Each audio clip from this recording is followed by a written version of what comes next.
another episode of the Dragonfire podcast. My name is Nathan Klambara, and I'm a reviewer at the Before We Go blog. And I am joined, as always, by my co-host James Doolin, who is the author of No Heart for a Thief. And he has a new book coming out this month, so that's really exciting. We also have a great panel for all of you today of novella authors, not just exclusively novella authors, but they all have novellas. So we'll just do a quick run around and have you each introduce yourselves and kind of plug your book that you've written recently, or you can plug one book, you can have multiple books, whatever. So Adam, we'll start with you. All right. I'm Adam Holcombe, author of a Necromancer Called Gam-Gam, which is a story about a young, recently orphaned girl who is on the run from some people who want her for certain reasons that are mysterious. And she runs into Gam-Gam, who is an elderly woman who is a necromancer, who loves to knit and loves to dress up her undead in the knitted garments. And it's about the two of them kind of surviving the chase. And an amazing cat companion character. Can't forget about that. Yes, there is a skeletal cat that is kind of a favorite of everyone who's read the book, it seems.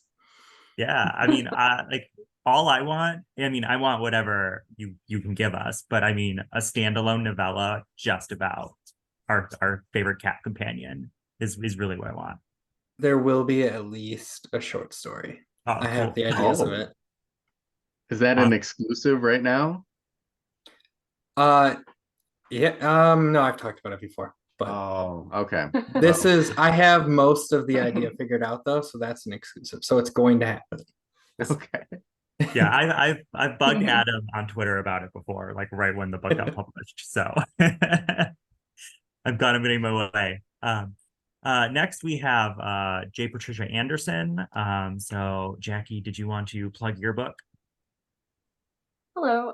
Yes, my book is called Your Blood and Bones. Oh, it's shiny, like my glasses. I'm very shiny today. Yeah, so this is Your Blood and Bones. It's a novella. It's in Sphinx, and it's about a girl who is turning into a monster. So it's fantasy, but it has some elements of horror, particularly body horror. And it does have content warnings for body horror, self-harm and gore. And yeah, it's about a girl turning into a monster and a search for a potential cure. And yeah, it's available now.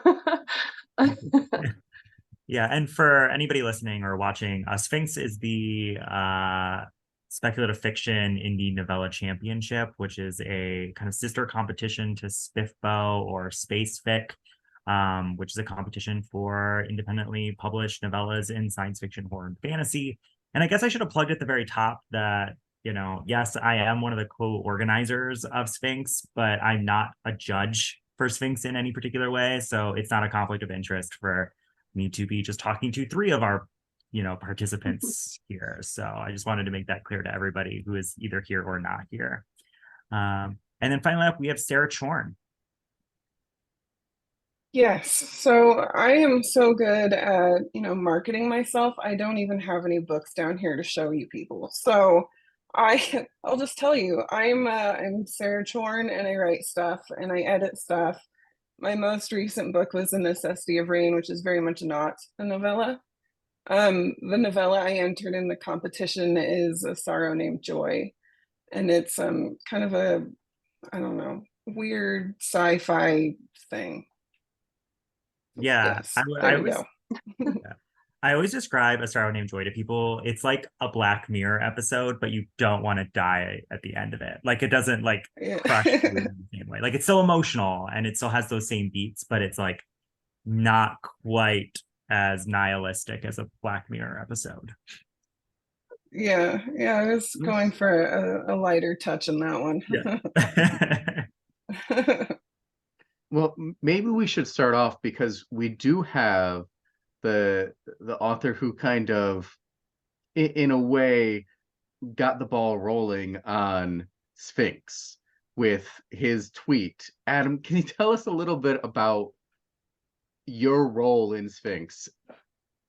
Yeah, so I got very sad that Gam Gam was too short for SBFBO, so I whined about it on Twitter. And Nathan stole my idea and made it way better because I was way too lazy to do anything with it. Plus, I don't think I'd be able to enter a competition if I started it. That'd be a little unfair. But yeah, so I found out that whining does work. Yeah. And that is the lesson we want everybody to go home with. Whine your way to success. Exactly. And if we still use hashtag BabyBow because BabyBow is what Adam originally called the competition. We felt like we needed to give it something a little bit more formal, but we still really adore the term BabyBow. That actually came from Crystal Matar. Oh, okay. I think Spiff Baby I started with, but Baby Bow is better. It's easier to hashtag. Yeah. So given that we're talking about novellas, we'll go one at a time, but could you tell us a little bit about like what drew you to the novella format? What is it about the novella format that allows you to do what you wanted to do that other formats like a short story or a full novel wouldn't? Sarah, do you want to start us off? Yeah, I've got two answers for this because I'm, a writer and an editor. So it appeals to me for different reasons. As a writer, I like it because it's like for my novella, I have never written in just one point of view for a whole thing, and that really kind of freaks me out a little bit. So for me, A Sorrow Named Joy was like my way of saying I can do this. And I was pushing myself, exercising that thing. Like I've never written one point of view. Let me see if I can do it. And so I did it. And that was what I did. And I like that ability of novellas to allow the author to try something that they might not be able to try in a novel. I think it's a really good way for authors to stretch their muscles. And as an editor, I love working on novellas because it's just such a different art form than a novel. You have a lot less space to make an impact, and there's a different thought process that goes into novellas and short stories that really fascinates me. I love novels, but getting a really, really well done novella is truly something special because you really have to work hard to make a lower word count sting. And I just love it. It really is cool to me. So Yeah. And Adam, this is your debut, right? Yes. So I was actually why a novella? I was working on a novel at the time, and I took a break from it to write a short story, which was a Necromancer Called Gam-Gam at the time. Just to kind of give myself a break. And then I found out it just didn't fit. It was too big of a story to like really fit into the 10,000 or less words.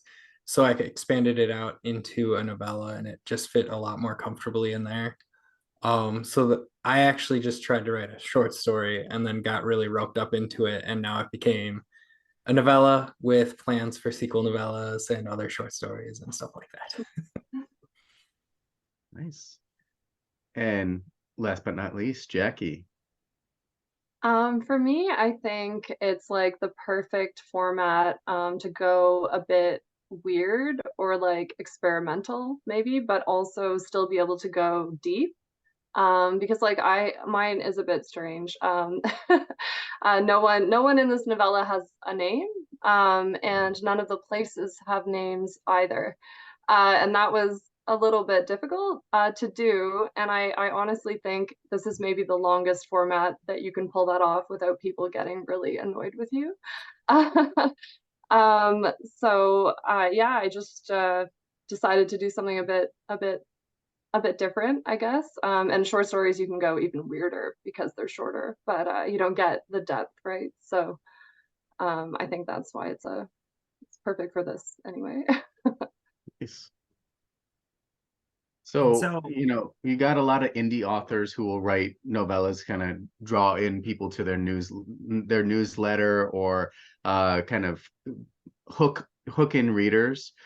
Do you think that's a good trend for the novella format, or is that devaluing the novella because so many authors are giving away novellas? What is your thought on that?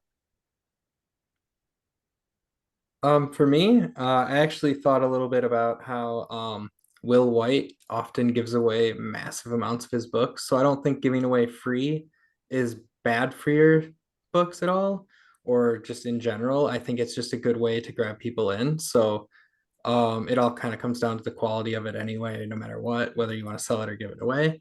It'll help bring people into your reading or reading novellas in general. So I think it's still pretty good. I don't think it has any negative effects on novellas. Anybody else? Or are we all in agreement?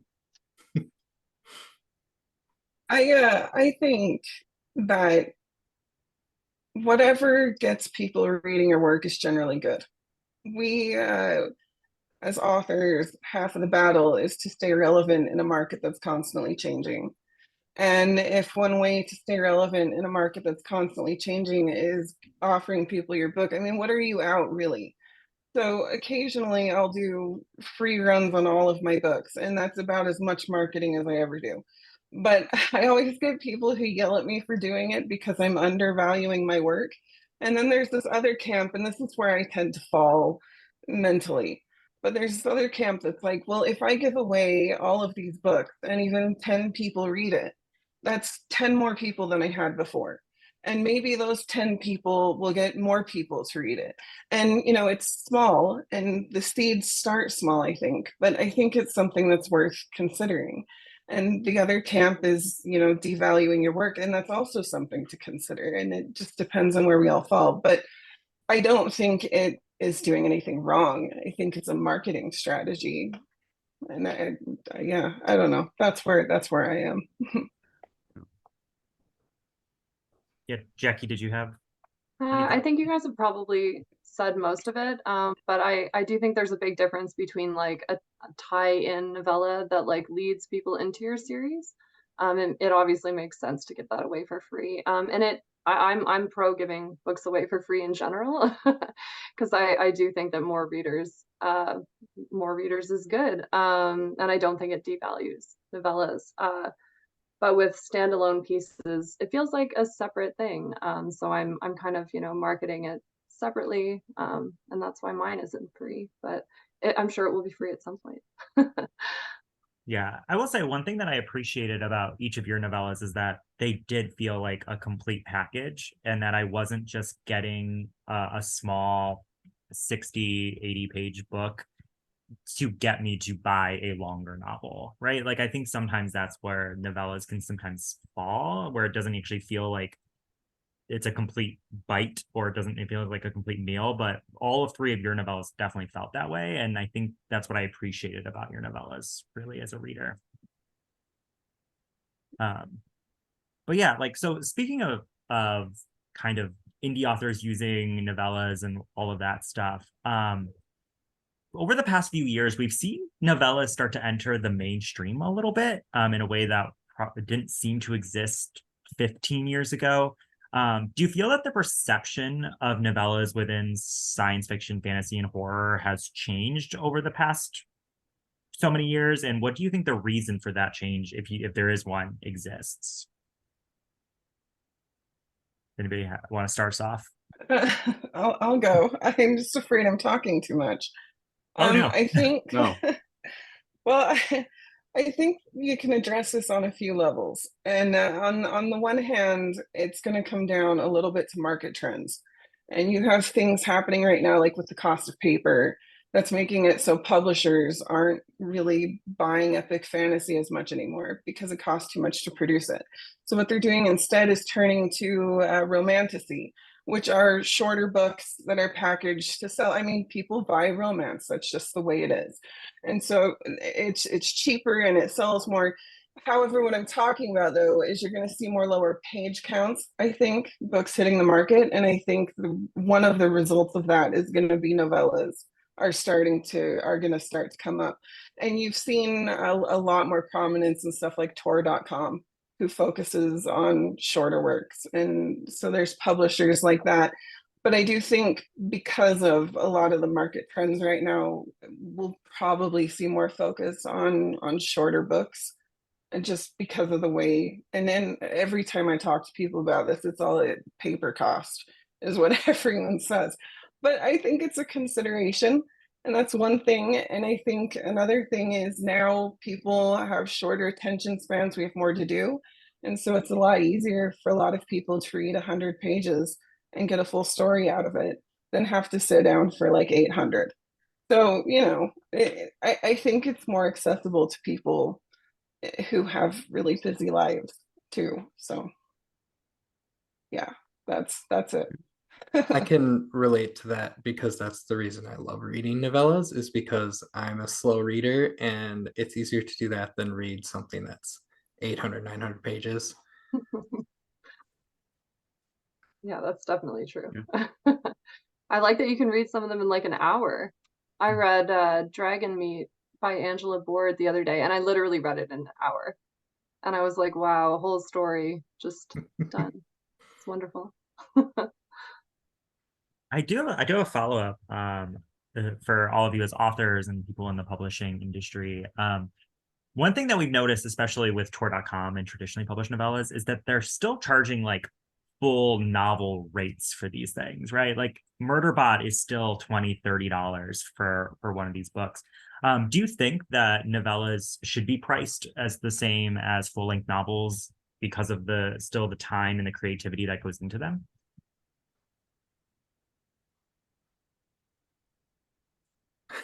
That's a tough question. I have to think about that.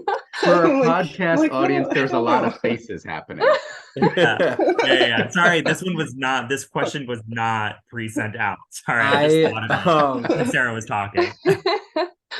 I do think that it should be sold at a value that the author definitely feels is worth it.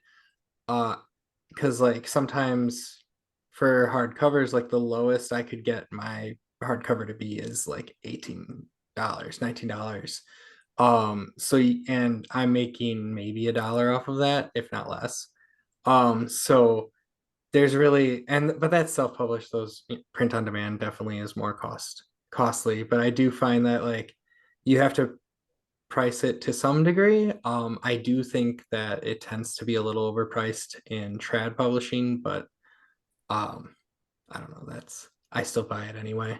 I have an addiction to buying books, so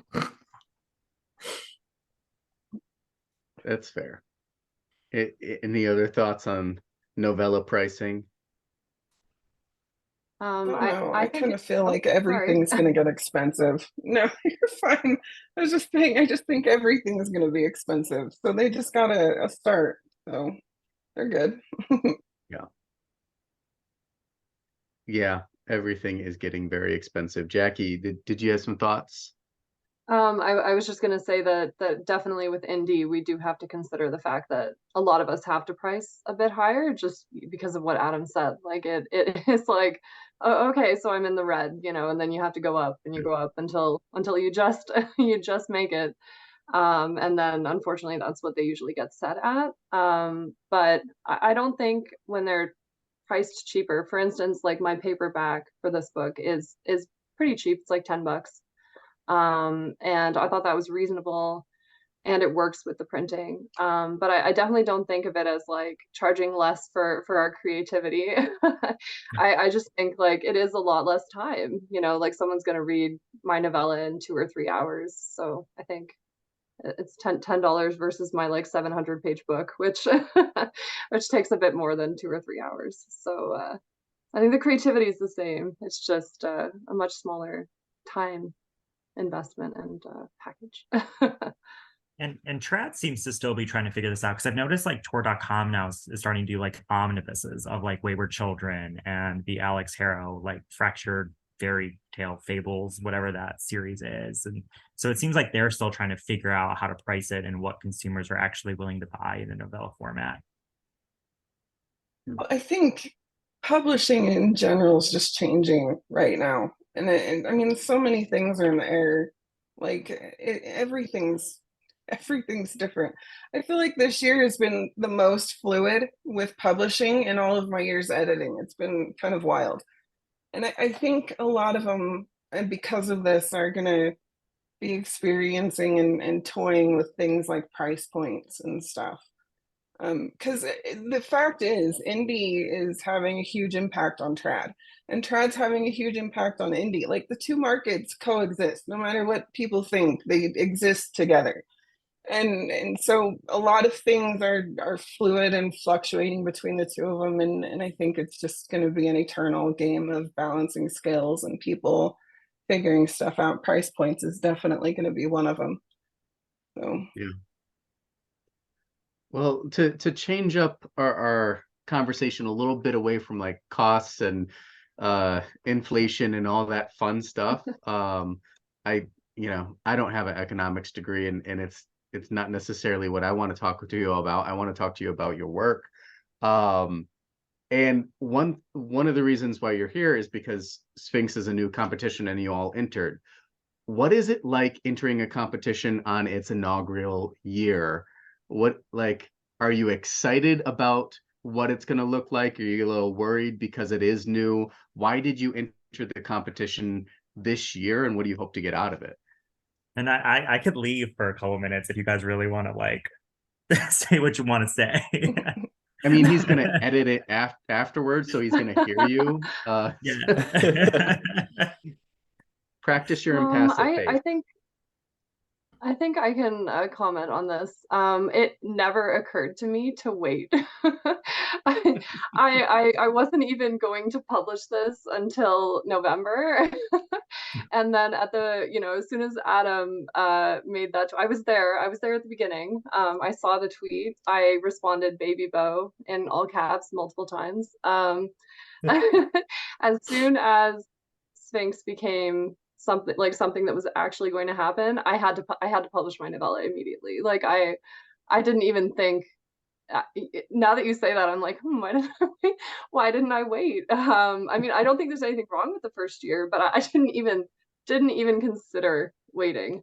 But I think I think it's going really well so far. I think the only thing that has kept it a bit quiet for the first year so far is because a lot of the authors are still in SPFBO.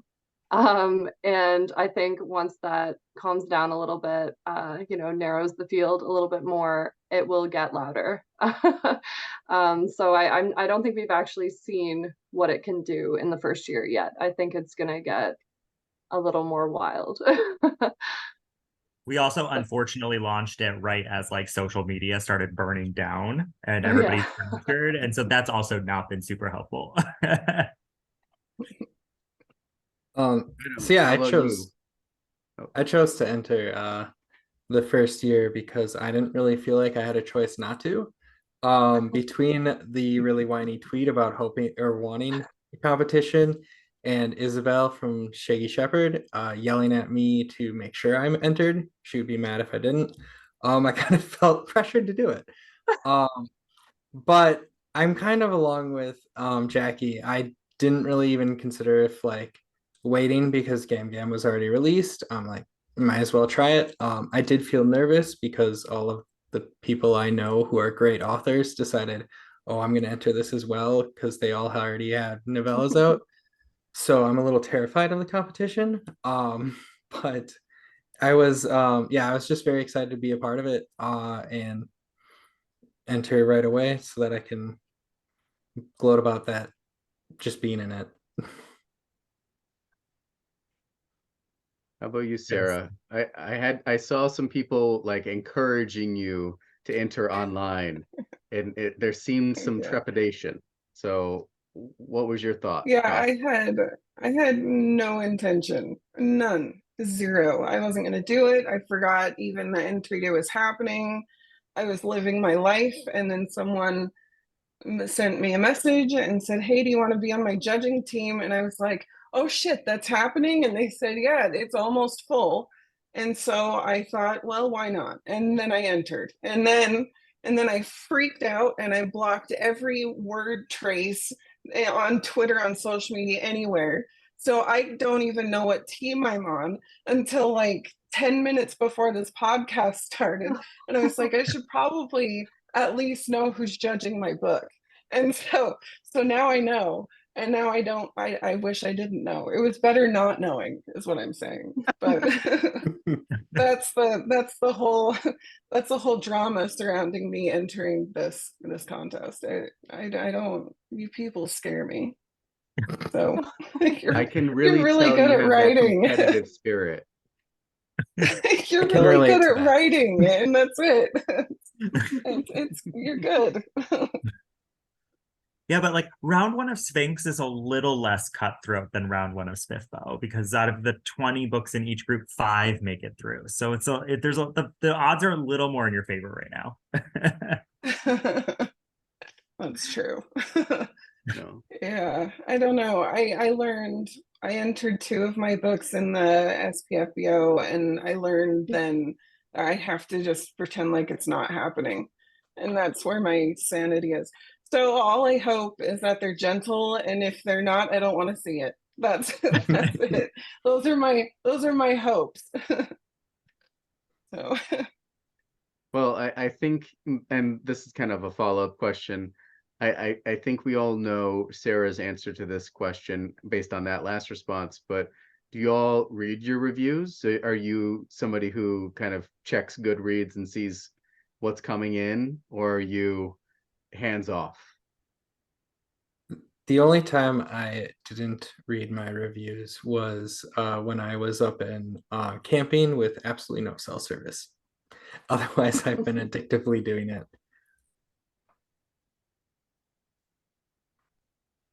I find that they're. Sorry. I was just gonna add that I find they're a great spot to find marketing too. So like if you're looking at your good reviews and stuff, you can find some stuff that people said about it and kind of throw it together for marketing. So that's mostly why I aim to do it. But yeah. Jackie? Yeah, Jackie.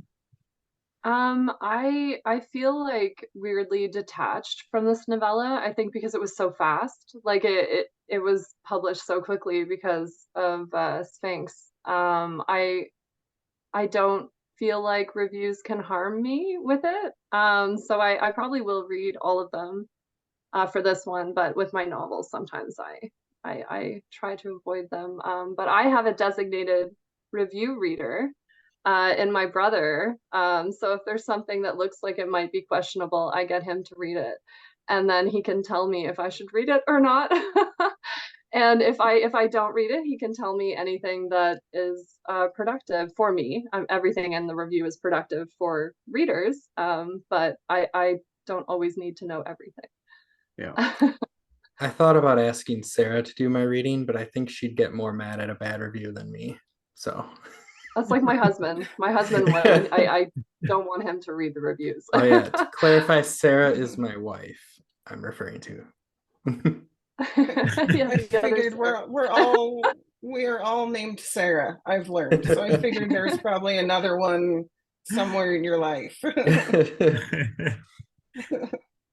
So Sarah, is my assumption right? You avoid your reviews from that last comment?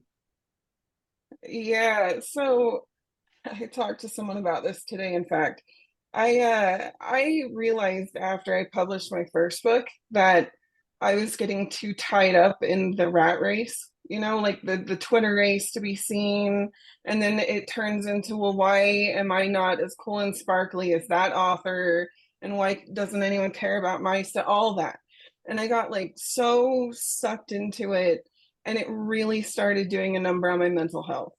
And so I had to kind of have a conversation with myself where I had to, if you want to keep enjoying writing, then you have to get rid of the parts of it that you don't like. And like looking at all that stuff makes me feel, this tall sometimes. I don't like feeling like I'm in competition with other people. I just want everyone to like things. and that's it. And so like it just stressed me out, and I realized if I wanted to keep writing and I wanted to keep enjoying it, then I had to detach myself from that part of it. And so I don't look at them unless someone pings me, and then I don't look. And I have people who pay attention, and so I know usually within hours if a good one comes up, someone's telling me. But for me, it's changed the game. It turned it from a constant contest to be seen into something that I can keep enjoying doing. So it was just an equation for me. But yeah, I don't look at them. No, that seems like a healthy response. And there's a lot to being an indie author that can be unhealthy, as it kind of grows into that space of trying to fight to be seen amongst everybody else. And so I think that's a very healthy response. I sadly have not gotten there yet. My Goodreads is always open, and it's not okay. Yeah. So you have all written kind of standalone novellas, or at least they're not tied to some like overarching universe. Do you have plans for more books in these worlds? I think, Adam, we know a little bit about yours, but feel free to expand upon them.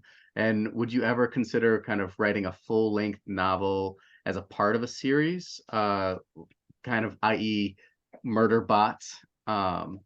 Jackie, why don't you start us off? No. I'll start us off, but no, I will not write I will not write anymore about this world or these characters, at least not right now. If I weirdly became inspired to do so, maybe. But I have had some reviews already being like more. And that's good to hear. Yeah. But it's just not really something that I do. I like to finish stories and never go back to them. So yeah, I don't think there will be any more. You might have to give people names if you wrote too much in the world. Yeah. Oh yeah. No, I don't think I could. I could not do any more with no names. That's done. That's enough. I'll never do that again. Yeah. Sarah, what do you think? Oh no, that was a one and done. It's over now. I'm done. I have other ideas for novellas, but no, there's no way. Fair enough. And Adam, you seem like the only one who's building out on your novella. Yeah. What's the plan? So yeah, I guess I'm alone on this, but I actually am a little bit more inspired by Murderbot, as you mentioned, where I really liked the idea of a series of novellas, where each one kind of gives you a little bit more of a snippet of the world, as you're following the characters, and they're very character focused. So that's kind of my plan right now. I have a sequel figured out, the idea of a third one figured out. I don't know past that. I don't plan that far ahead. So there, if I come up with a story for a novel set in the same story, I would do it. Right now, they seem to be focused on more novellas, just quick little hits of stories. And yeah, and I eventually want to kind of omnibus it together to kind of help create, like, if someone just wants one book purchase, then to kind of just bundle it all together. So are they all going to be around different characters? Like, are you going to get to a witch named Uncle Bob? No, I plan to keep following Gam-Gam and Mina. So it'll kind of follow their stories as it goes throughout. But yeah. Okay, cool. Yeah, so before we wrap up this interview portion, I did want to ask, like, did you guys ever experience any issues with the novella format? So we've talked about all of the benefits, but did you run into any problems with how short it was, or with page count, like you're feeling like your story should be bigger or smaller? Jackie, we'll start off with you, because your like actual like novel, like Daughters of Tith, is like huge in its world building and its scope, and there's like 6 different worlds, and there's like a bunch of stuff going on. There's So a lot, how was this yeah. experience different? Did you struggle to move from that like novel mindset to the novella mindset? No, actually, but everyone does ask this. And I think it has a lot to do with what kind of a writer you are. And so when I wrote Daughters of Tith, actually I have it. So, oh look. Anyway, for the people who are listening, I'm showing off my book, Daughters of Tith, because I forgot to do it earlier. With that one, I meant for it to be that length. But some people, when they're writing, the story grows in the telling, and they end up with these large large stories. But I always knew from the the idea in my head that it would be around 200,000 words. It's 220,000 words, so maybe it got a little bit bigger, but it's basically that. And the same thing with Your Blood and Bones. I knew from the inception of the story that it would be this length. I guessed 30,000 words, and it is 33,000 words. So I guess there's a trend there as well, just slightly bigger. And I didn't struggle with the length, partly because the story kind of just came to me. That's the funny story with this one. It just kind of came to me from a song. Am I frozen? We can still hear you. Your picture is Oh, frozen. okay. Everyone's frozen. Sorry. Oh, now we've lost you, Jackie. Yeah. Okay, hopefully Jackie will rejoin us. Adam, do you want to tell us a little bit about your Yeah. experience? You told us this started off as a short story. So how was the constraints of a novella? How did that feel for you? Yeah, so I definitely felt more comfortable going from short story to novella. So I didn't feel like I had enough to make a full novel. Otherwise, I feel like I would have started with a novella. Because apparently that's how I write. And just so yeah, I had just like a couple of scenes figured out and thought of that I wanted to do, and I'm like, this will fit easily into a short story. So then when I was trying to shove it all in there, and Connor Kaplan actually did a dev edit on it and was like, you need to spend more time on these scenes. Like, here, show me this.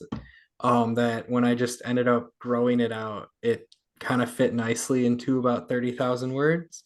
So I didn't have any issues on the outside constraints, it getting too long, or even too short. I just had, so I started out with short story being the one with constraints, Yeah. which seems to be a regular situation for me, as my current novel was meant to be a shorter novel and is now 150,000 words. So Getting up there.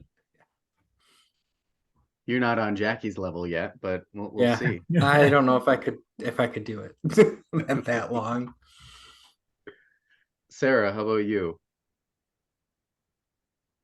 No, I went into that one wanting it to be short, and it ended up being the length it needed to be. So I felt good about it the whole time. It was probably the easiest one for me to write, and I think it was just because I didn't fight it. That was just what it needed to be.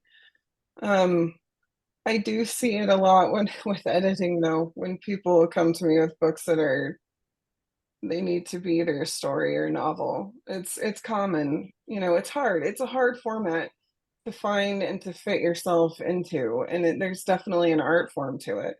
But that's one of the more common things I see with short form, is an issue of we're the wrong size on one way or the other, and let's get us to the right size. But yeah, that's Yeah. Well, thank you all for all this conversation around Sphinx and novellas. I think it's about time for us to jump into Dragonfire, and let's see if we can get Jackie back on. So I'm excited. Let's get into Dragonfire. So now it is time for us to get into Dragonfire. Dragonfire is our rapid fire topic segment, when we're going to go back and forth between about 6 or 7 different topics. We're going to have a timer on the clock, and we're just going to kind of shoot around and see who has opinions about what. And so we're going to start off with this question about Sphinx. Who is one person who is in Sphinx who you would love to collaborate with on a book? And I'm going to start with Adam on this one. So one of my favorite people of all time has also entered it. So I'm gonna say Angela Board. I Okay. feel like she'd be really fun and wouldn't be too mean to me. She's a very nice person. It's an important consideration. Jackie, what do you think? Oh my goodness, this is such a stressful question. There are so many good authors in Sphinx. I actually went through the list and I was like, oh, I don't know. But I think maybe Adam and I could do something Yeah. interesting together. So I'll say Adam. And whoever you don't pick, you think is a bad author. That's the Yeah. undercurrent of this The question. other Too late. Oh, 99. I'm sorry, no. Yeah. I think you're all I guess wonderful you're just authors, I insulting promise. everybody. Sarah, I don't know who's in it, so I have no opinion on this one. that is Sorry, fair. sorry. That's fair. Pick I Adam. guess she doesn't want to work with Jackie or Adam. In the middle, to their face. Oh. To their face. Well, we will skip this hard fire question and go to the next one. If you could have any celebrity, and no cost is not an issue, a celebrity narrate your novella for an audiobook, who would it be? This time I'm going to start with Jackie. Oh my goodness. So I have never listened to an audiobook in my entire life. So I don't really know what I just don't have the attention span. So I don't know what makes a good audiobook. But I think like an Icelander. So my book is based on a song by the band of Monsters and Men.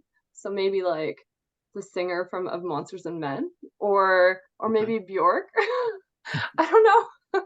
A famous Icelander, a woman. Yeah. That's all I've got. Sarah, do you have any Tough question. thoughts?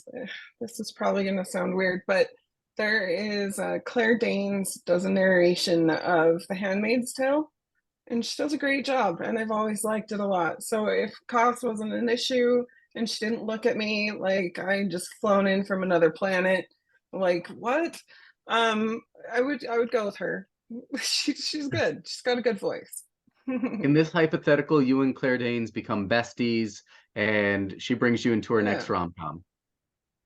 Oh, Well, fun. yeah, except I don't like people looking at me, so I'd have to be behind the scenes. Okay. You're writing her next rom-com. See, I'm an editor, and we don't like to be looked at. We like to be behind the scenes. That's what we do. Adam. All right. So my story is about an older character taking a child with magical abilities under her wing. And there's someone in current media who does this excellently. So my choice is Pedro Pascal. He would make an excellent Gam-Gam. See, I was think thinking so. someone like Yeah. Maggie Smith. Yeah. That was guessed actually when I offered it up. Yeah. Yeah. She probably doesn't have it in her to do a whole book, like a whole full novel, but she could probably narrate a novella. I'll also accept that. Don't count Maggie Smith out. How dare you? You're going to bring in all the Maggie Smith fans, and they're just going to boycott our podcast. I know. I'm sorry. She is, I mean, she's an icon. She's also like, she survived a lot of our other Harry Potter castmates. So like she's still kicking it. So all right. So for our next question, let me pull them up. All of your books combine a lot of genres together. So Sarah, yours is kind of like a sci-fi, light sci-fi world. Adam, you've got like this like cozy macabre thing going on. Jackie, yours is like horror. What is one genre, not science fiction or horror or fantasy, that you would like to write a novella in? So Sarah, we'll start with you. Oh, history for me. I'm big with marrying history with my fiction. For a novella, I kind of have one baking in my brain that's set during the Dust Bowl. So that would probably be it. Yeah, and like no sci-fi elements, like no speculative elements at all. No, it definitely have speculative. I mean, Okay. what's the point? If you can't add something weird, then you're talking to I me. agree. I do weird stuff with everything. So there's going to be weird. It would just be like the Dust Bowl and weird because the Dust Bowl is not weird enough. I mean, it's just not. So gotta spice it up. Yeah, Adam. I think it would be fun to do something like detective noir style. Very cool. Jackie? I want to write satire, but I feel like you have to be really smart. and and I feel like it has to just come to you because you have to have that like anger. So I can't just like think of one. It has to just come to me when I'm really angry about something. So one day maybe satire. And I think it would work better in a novella as well because it's shorter and you don't have to be smart for as long. And there may just be enough things in the world to be angry at this point in time. So hopefully you can find Oh, yeah. something. Yeah, one day. All right. What is a favorite read of yours that kind of gives off fall vibes for all of our listeners who are looking for a good fall vibes book? Jackie. Oh my goodness, you went with me first. I did. I don't know. I thought about this one and I don't really, I don't know, and I love the fall, so I don't know, but I'm gonna listen to the other suggestions. Or even Halloween vibes. I honestly I don't read a lot like that. Okay. I don't know. Yeah. Let's ask someone else. Adam, what do you think? For me, I would probably be the Locktoon series. Okay. Yeah, definitely can see that. Sarah? I always want something cozy in the fall, so I'd probably go with Legends and Lattes or something like that. Yeah. So something cozy. There's a lot of really good cozy ones out right now, but I always feel like in the fall I want hot chocolate and everyone to leave me alone and a book that's really comfortable. So that's probably where I'd go. Yeah. Yeah. That For sounds- me, there's like early fall vibes and then later fall vibes. So like right now, I want the like what Adam's talking about, like Locked Tomb, even like a Gorman Gas, does that how you pronounce it? Mervyn Peaks. Kind of very Oh, yeah. macabre book. Like that's like what I want right now in October. I want something spooky. But it's got to have those vibes because like I also argue that there's like summer horror and there's fall horror, and can't always explain the difference. But like summer horror is more fun, while fall horror is more vibes. And then as we get closer to like American Thanksgiving, that's when I want the cozy. That's when I want Legends and Lattes. I'm really excited to read Yeah. the prequel, but I'm waiting for like holiday fall. Like right now, I want like That's about what I'm doing too. I'm putting it off for about Thanksgiving. Yeah. yeah. Yeah, I James, agree did with you have that one? 100%. I went for something more like Halloween-esque, but also like epic fantasy. I would say like a touch of light, or I want to get into a shade of madness. That there's that zombie-esque quality that's going on in the world, but you still have that epicness. So it's not necessarily cozy or anything like that, but I like the scale of it, but with those horror aspects. Yeah. I will say I think epic fantasy is one of the genres that I avoid in the fall. Like that's Oh, the really? one. Yeah, that's to me like spring, summer kind of vibes. But yeah, I don't think I have any like epic fantasy on my like TBR for the fall. It's all You vibes. you don't have to let the calendar restrict your reading. I know, but I do, You but I can be do. free. Like that's the thing is that like I'm very like season and holiday focused. Like that's like as a person. Like there are Time is a things that you construct, watch and read Nathan. at certain parts of the year. I'm very strict about that. I need to read Now a horror we know at where the the end of question my came from now. October. Oh yeah, Yeah. that was me. That was me. 100%. Yeah, I'm a seasonal vibes person. I always say I have to live wherever I move, it has to be a place with 4 seasons because I'm just all about seasons.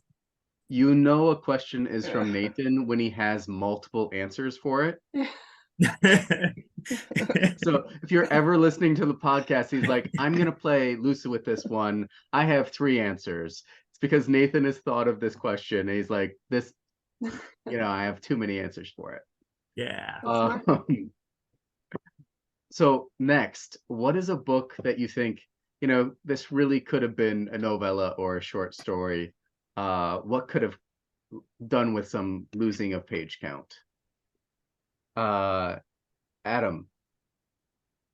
So I thought about this one long and hard. I don't have a great answer, but I know I have read several bloated Star Wars books. So probably those could have been cut down. Yeah. Sarah, do you have an answer? I hate answering stuff like this because I don't want to. Yeah, there's some I come across a lot, but and I usually decrease page count all the time when I'm working on stuff. So your book never leaves me as long as it was when it got to me, ever. So I do that a lot. But I will say an author who I think worked better as a short story author is KJ Parker. He's one of my absolute favorite authors, but I think his novellas are far and away stronger than his novels. That's so true. That's so true. I agree with that 100%. Yeah, yeah, he's great, but man, he really rocks it in the short form. He nails it. He's really good, but he loses some of that in his longer stuff. Yeah, and I think that goes back to like kind of what Jackie was saying at the very beginning of the episode, where like novellas are really good for experimentation, and KJ Parker likes to experiment with a lot of things, and I think it just gets exhausting in his full novels. Yeah. Yeah, definitely. Jackie? I love KJ Parker, and I didn't know he had novellas, so now I'm going to have to look at that. Yeah, they're My great. Yeah, ooh, I'm definitely gonna look. I when I pick authors that I really like, I read like 3 books, and then I'm like, I'll just wait, and then I don't read all of their books yet. I don't know. Eventually, I will read them all. Anyway, my answer is actually I don't DNF books, but this book is like the only book I can think of that I DNF'd, and it's Too Like the Lightning by Ada Palmer, and the book is a genius. Like it's one of the best. Like the ideas in that book are fabulous, but for some reason I couldn't finish it, and I would love to have it perhaps slightly shorter so that I could finish it. I may go back to it one day. It genius. I think everyone should read it. I just couldn't I couldn't do it. So You all are too nice. You got to get a little mean with it. Yeah. you picked nice Nathan, people for Nathan, this. be mean. Yeah. So I picked it's actually non sci-fi fantasy, but it was published this year and it's Murder Your Employer. I'm like I know it was like making like the rounds, but essentially the overarching plot is that like think of like any like traditional magic school like Hogwarts or whatever, but then instead of teaching you magic, they teach you how to murder people. So you go to classes and like how to like get disguises and how to like use poisons and things like that. So this book is really fun. It's really witty. It's really clever. I was really vibing with it for like the first 50%, but then 50% of the way through, they just like leave the school and then you like have like 300 pages of them like executing these murders, which is just a slog. And I think that like if he would have taken this and made it a series of novellas, kind of like Wayward Children or something like that, where you got like little bits of world building about the school with different people needing to murder different people, I think it would have worked a lot better. I just lost so much steam for me very quickly, and I think it would have worked better as a novella. I think I'm gonna make people angry with my answer. It is the book that was like the hardest for me to force my way through, and I did it because I wanted to read it before the movie. I'm gonna say Dune. It is such a slow read for me, and I think it could have been there's not a whole lot that transpires in the book plot wise, and I think it could have been worked into a shorter form. I hate Dune as a book. It is not for me. So And again, it's from a different if time. it's shorter, great. Yeah. All right. So then we have one more question. And so since we are in October and Halloween is coming up, if you could dress up as any sci-fi fantasy character for Halloween, who would it be? And budget is not an issue. So Jackie, we'll start with you. I came very prepared for this one. So I am currently obsessed with The Forgotten Beasts of Eld by Patricia A. McKillop. And I am very, like, Sybil is one of my favorite characters in all of fiction. And that's the main character in this book. And for the people who are not watching, I am holding up the book. And this outfit that she is wearing on the 2017 cover is what I would like to be wearing. And actually that has really good fall vibes. So Nathan will like that. It's like this like leafy dress, and like she's got like white hair, and it looks really good. I would do that. Very cool. Sarah? I don't have an opinion on this one either. I drew a blank. I thought about it all day, and I've got nothing. No worries. Yeah, Adam? Mine would probably be Roronoa Zoro from One Piece. Because then I would get legitimate swords as well, since cost is no issue, and I need more swords.